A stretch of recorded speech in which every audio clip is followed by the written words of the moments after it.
Hello YouTube, and welcome to New Obsidian Duel Academy. I am your host, Lady Sarisa, and class is now in session. Today I have a different type of video that I normally don't do, and that is a top 5 meta listing based off data that I kind of tried to gather the best of my capabilities based on representation of at least the top 36 and such from a remote duel that we recently had on the 26th and 27th. Not here at Noob City Academy, different one. And hopefully this brings up a new light of what we should hopefully expect for the future. And this is the list that I have gotten. Again, this is just data that I've collected and may not be entirely accurate for the future.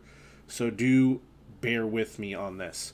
So first up on our number 5 listing, we have, that's right, Virtual World, which should not come to any surprise to anyone. They're able to get into Baroness and Borreload Savage Dragon relatively easily. And they are a very, very consistent and powerful archetype that has been going around off and on the meta for quite some time. Even though, that one Xyz monster whose name I can't really remember off the top of my head. If you know that Xyz monster that got hit in the ban list a few ban lists back of what made Virtual Worlds great in the first place, please mention in the comments below because I cannot remember. Next up we have Flounderies in our 4th slot.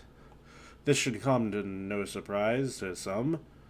Flounderies, when they first were mentioned, were thought to be a bad deck, an inconsistent deck. But with few changes as things goes on, Flounderies have been showing up more and more. And with Impin being the evil card that it can be, it's no wonder that it's still on this list. Or is on this list.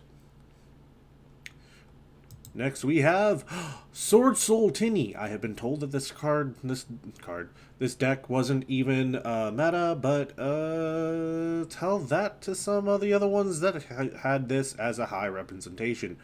This has very strong, powerful consistency with different card types, and the fact that the tokens can be normal monsters so that Tinny can have an advantage off of that. You can also throw in Halka for Brax and all sorts of other stuff. And it gets out Baroness de Fleur rather easily as well. So having that Omni negate is very, if you get what I mean. In our 2nd slot, we have Ellich the Golden Lord. Or Ellich as an archetype. Why am I looking at... It's funny, I keep on looking at the thing itself, but but yes, we have Ellich, and Ellich should not come to any surprise with anybody. With Imperial Order, I thought this would be a deck that would slowly die off, but apparently not. This thing has a lot of recursions and disruptions on its own as a whole pure archetype, but can be meshed with anything.